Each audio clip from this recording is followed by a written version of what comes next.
Hey, folks. Welcome back to Boss Economics World, the only place on the internet where we slice through economic nonsense like a hot knife through government red tape. I'm your host, the guy who's been yelling at bad policy since before it was cool, and today, oh boy, do we have a spicy one for you.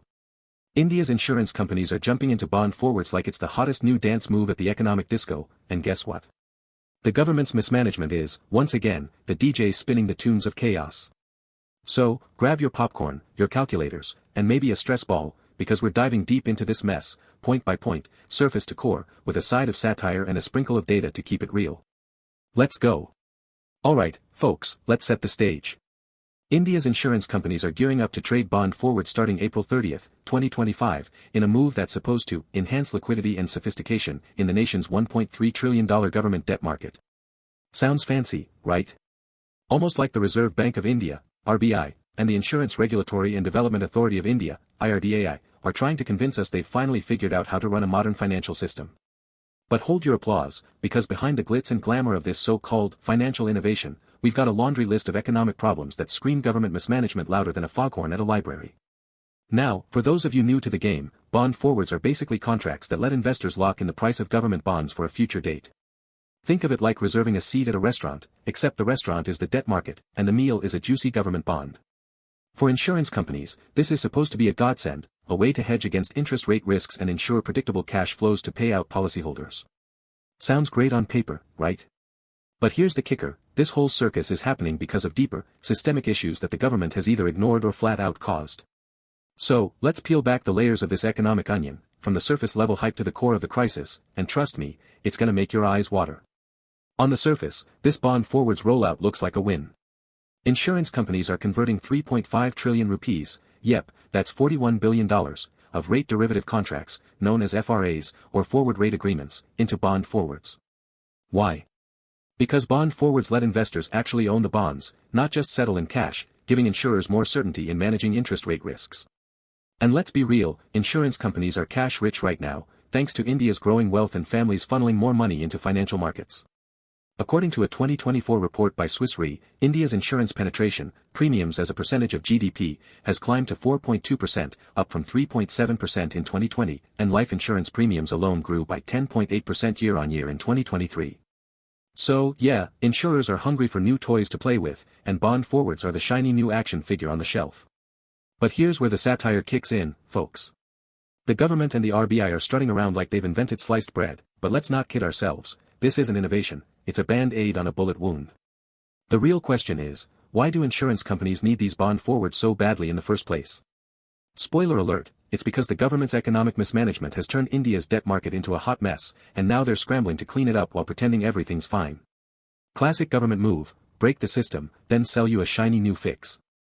Oh, look, bond forwards. Problem solved. Please ignore the dumpster fire behind us. Let's dig a little deeper, shall we? The stated goal of bond forwards is to enhance liquidity in India's $1.3 trillion government debt market. Liquidity, for those of you not fluent in econ speak, is how easily you can buy or sell something without tanking its price. A liquid market is like a busy bazaar, lots of buyers, lots of sellers, smooth transactions. An illiquid market? Think of a ghost town where tumbleweeds outnumber people. And guess what? India's government debt market has been leaning toward the ghost town end of the spectrum for years.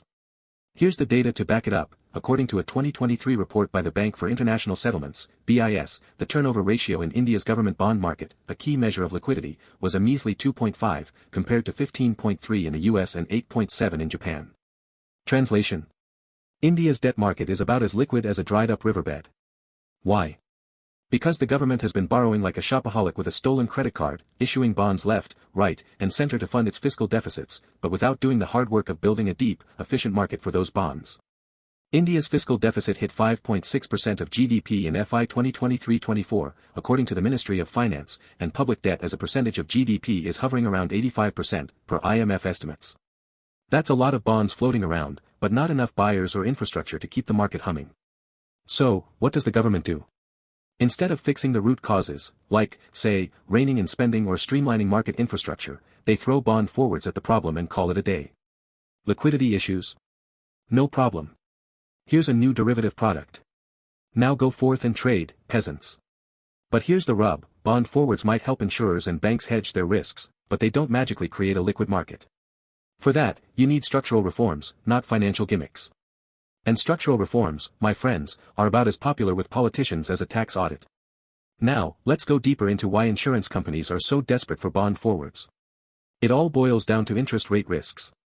Insurers need predictable cash flows to match their future payouts to policyholders, but interest rates in India have been more volatile than a reality TV star's love life. Why? Because the RBI has been playing whack-a-mole with inflation, hiking rates one minute and slashing them the next, all while the government's borrowing binge keeps pushing bond yields up. Here's the data. India's 10-year government bond yield has swung wildly in recent years, hitting 7.4% in mid-2022, dropping to 6.8% in early 2023, and climbing back to 7.1% by late 2024, according to Bloomberg data. For insurers, this is a nightmare. Higher yields mean lower bond prices, which means losses on their bond portfolios.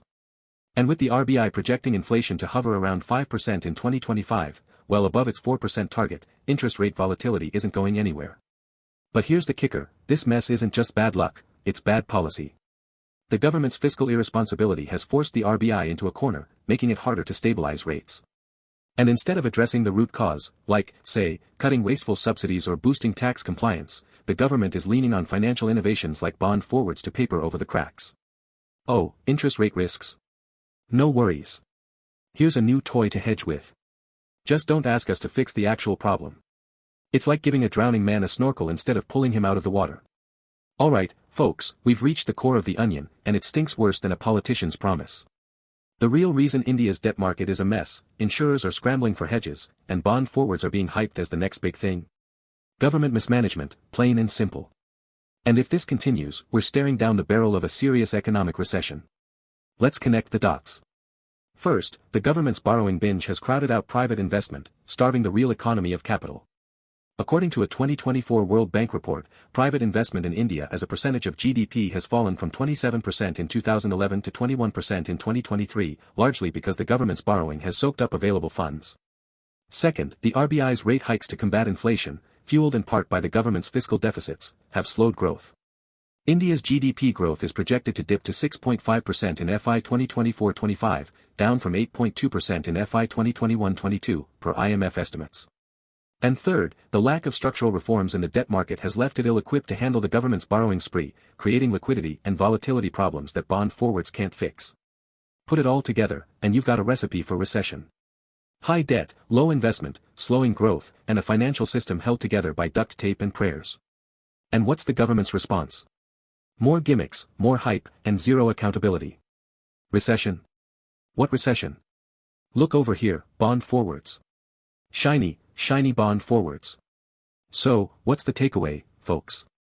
Bond forwards might be a nice little tool for insurers, but they're not a silver bullet.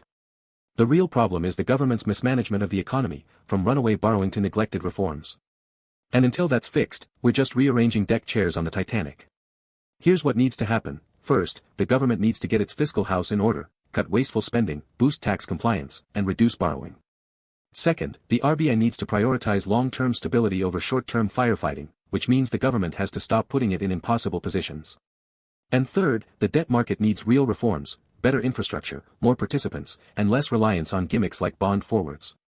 But hey, don't hold your breath. This is the same government that thinks financial innovation is a substitute for competence.